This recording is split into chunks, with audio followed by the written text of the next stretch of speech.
दोस्तों, चैत्र नवरात्रों में बोल देना मंत्र। इस मंत्र के बगैर आपकी पूजा असफल होगी। यदि बोल दिया तो बिना पूजा पाठ के ही सारा फल मिल जाएगा। जगदम्बा माता रानी दौड़ी दौड़ी चली आएगी। दोस्तों, इस बार नवरात्रि पूरे 8 दिनों तक चलेगी, यानी 8 दिनों तक नवरात्रि का पर्व मनाया जाएगा। एक भी दिन कम नहीं होगा और एक दिन भी ज़्यादा नहीं होगा। पूरे 8 दिन तक माता वैष्णो की पूजा, माँ शेरावाली की विशेष रूप से पूजा की जाएगी। चैत्र नवरात्रि का पहला व्रत 30 मार्च को रखा जाएगा और अंतिम व्रत 6 अप्रैल रविवार के दिन रखा जाएगा और 6 अप्रैल को कन्या पूजन किया जाएगा, जो कि इस दिन नवरात्रि समाप्त हो जाएंगे। आपको बता दें, 30 मार्च को घट स्थापना का शुभ मुहूर्त सुबह 6:10 तक रहेगा, क्योंकि इस बार यह नवरात्रि पूरे 8 दिनों के पड़े हैं। 31 मार्च को 2 व्रत एक साथ रखे जाएंगे। माँ ब्रह्मचारिणी और माँ चंद्रघटा की पूजा एक साथ होगी। दोस्तों, कामना की दृष्टि से, मनोकामना की दृष्टि से, पूजन की दृष्टि से या साधना करते हैं तो दोस्तों कार्य में सफलता की दृष्टि से अति उत्तम माने जाते हैं। तो इस चैत्र नवरात्रि में जितना ज़्यादा हो सके आप जप कीजिए, तप कीजिए, पाठ कीजिए, चालीसा का पाठ कीजिए, दुर्गा चालीसा इनका पाठ कीजिए। साथ ही साथ इस वीडियो में आज मैं आप लोगों को सुंदर से सुंदर जानकारी बताऊंगी, जिस जानकारी से आप अपनी गरीबी, तकलीफ, कर्ज, जो भी समस्या है उससे छुटकारा पा सकते हैं। आज की इस वीडियो को सच्चे दिल से लाइक जरूर करना। तो मंत्र पढ़ने से देवी देवताओं के दर्शन होते हैं। के समय में जो साबर मंत्र कहे हैं, इनका प्रभाव तीव्र होता है, तीक्ष्ण होता है। इस मंत्र का जाप करने से जो सांबर मंत्र होते हैं, उनका जाप करने से कोई भी कार्य को पूर्ण कर सकते हैं, कोई भी कार्य को सफल कर सकते हैं। भगवान शंकर ने इस कलिकाल में अनेकों मंत्र को कलित करके देखा है। जैसा कि जो मंत्र की कुछ श्रेणियां होती है, मंत्र के कुछ क्रम होते हैं। जैसा कि हम नित्य जो जाप करते हैं, उस मंत्र को सात्विक मंत्र कहा जाता है।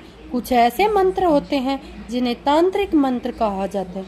कुछ ऐसे मंत्र होते हैं जिन्हें की दैविक मंत्र कहा जाता है। तो भगवान शंकर ने मानव जाति के कल्याण के लिए, मानव जाति में जब मंत्रों का दुरुपयोग होने लगा, मानव जाति के लोगों ने मंत्रों की जब जो है ऊर्जा होती है, मंत्र को खत्म कर दिया गलत प्रयोग करके।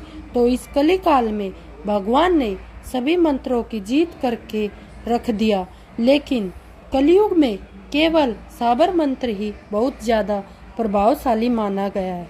ऐसा माना जाता है जो व्यक्ति सांबर मंत्र का जाप करता है वह सिद्धि को प्राप्त करता है, क्योंकि यह गुरु परंपरा से प्राप्त होते हैं। साबर मंत्र स्वयं सिद्ध होते हैं, इससे आपको सिद्ध करने की जरूरत नहीं होती। इसलिए साबर मंत्र का जाप करना चाहिए। देवी देवताओं के मंत्र के द्वारा दर्शन कर सकते हैं। कुछ सारे साधकों को देवी नव दुर्गा माता के दर्शन प्राप्त हो चुके हैं और यह जो भी मैं मंत्र बता रही हूँ, यह साबर मंत्र है। इसका प्रभाव कभी विफल नहीं जाएगा। कई लोगों को कन्या के रूप में दर्शन होते हैं, कई लोगों को माता रूप में दर्शन हुए हैं, कई लोगों को सफ़ेद साड़ी पहने हुई देवी रूप में दर्शन हुए। तो लोगों को कई अन्य प्रकार के दर्शन होते हैं। जैसे किसी माध्यम से इस मंत्र को पढ़ने के बाद माता नव दुर्गा के दर्शन होते हैं।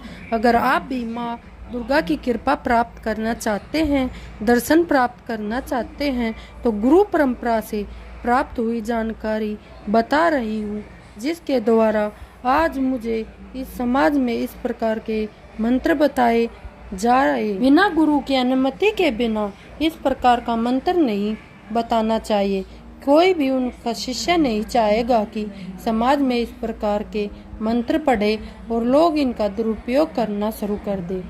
देखिए, आपको इस मंत्र का जप करने से पहले पूर्ण रूप से पवित्रता का ध्यान रखना है।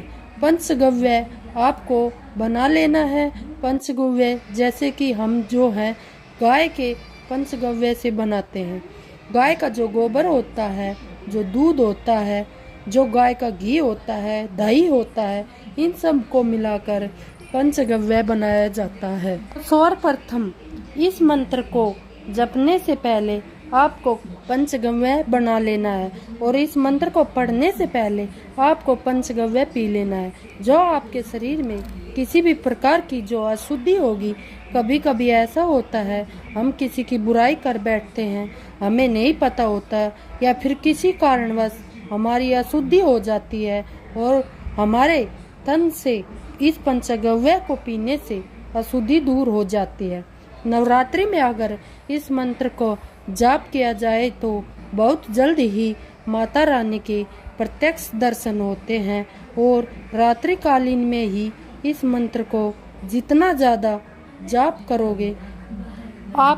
करोगे उतना ही अच्छा होता है। माता रानी आपको साक्षात किसी भी टाइम में दर्शन दे जाए, लेकिन अधिकतर रात्रि काल में इसके दर्शन ज्यादा होते हैं। इस जानकारी को आप नोट कर लेना। दोस्तों, माता रानी के दर्शन करने से पहले आपको गौ माता का ग्रास जरूर खिलाना है, क्योंकि गौ माता के शरीर में समस्त देवी देवताओं का वास होता है। जितने भी देवी देवता हैं यह गौ माता के शरीर में वास करते हैं और गौ माता को लक्ष्मी का प्रतीक माना जाता है, माँ जगदम्बा का प्रतीक माना जाता है। गौ माता को ग्रास खिलाने से, गौ माता को गुड़ चने खिलाने से काफी पुण्य बढ़ता है। जिनके शरीर में पुण्य बढ़ने लगे ऐसे व्यक्ति को जन्म हो जाता है। नवरात्रि के किसी दिन कोई भी गौ माता को जो गुड़ और चने खिला दे, यह आपके तपोबल को बढ़ाएगा और हो सके तो तुलसी को जल जरूर चढ़ाना चाहिए। तुलसी को जल चढ़ाने से हमारा बल बढ़ता है। और चींटी को शक्कर खिला देना, चींटी को शक्कर खिलाने से किसी भी प्रकार का जीवन में जो दोष रहता है वह दोष समाप्त हो जाता है। जब हमारे जीवन में दोष होता है तो हमें माता रानी के दर्शन करने में काफ़ी कठिनाइयाँ होती है। तो इसलिए मैं बता रही हूँ कि चींटी को शक्कर खिलाने से दोष समाप्त हो जाते। कुत्ते को भोजन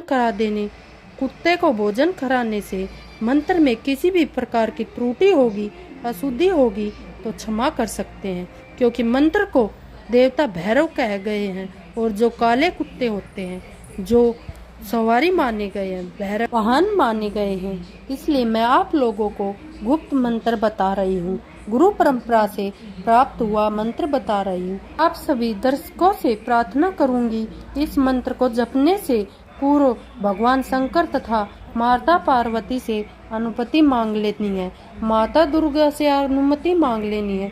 अनुमति किसी प्रकार से आपको प्रार्थना करनी है कि हे नव दुर्गा माता, या फिर हे गौरी पार्वती, या फिर हे भगवान शंकर भोलेनाथ, मैं आपसे इस मंत्र के जाप हेतु अनुमति मांगती हूँ। इस मंत्र का पूर्ण रूप से मुझे फल प्राप्त हो और माता रानी के दर्शन हो, ऐसा आप मुझे आशीर्वाद प्रदान करें।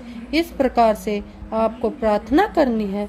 और आप जो भगवान गणेश जी से भी प्रार्थना कर लेना, हे भगवान गणेश जी, हमारे ऊर्जा कोई और जो दैव्य शक्ति खींचे, क्योंकि जो दैव्य शक्ति होती है कभी कभी मंत्रों की दूसरे की जो ऊर्जा है उसे चुरा लेती है। दोस्तों, मंत्रों के बारे में बता दूं, मंत्रों को बिल्कुल आप धीमे स्वर में जपना। चलिए मैं इस मंत्र को बता रही। नमो नमो दुर्गा देवी सिंह सवारी आओ, माँ एक निर्बल भक्त पुकारी, भूलोक में बैठा है यह भक्त तुम्हारी। शिव की शिवा विष्णु की नारी, जय जगदम्बा जय हो तुम्हारे अनेक रूप है। तेरी माता गिरजा पार्वती रूप कल्याणी, मोहे दर्शन दो माता, जय जगदीश्वरी भवानी। दर्शन न देवे तो भगवान, शंकर की आन, गुरु गोरखनाथ की लाज, ओम धूत। तो दोस्तों यह सांबर मंत्र, इस मंत्र को आप नवरात्रि में जरूर करें।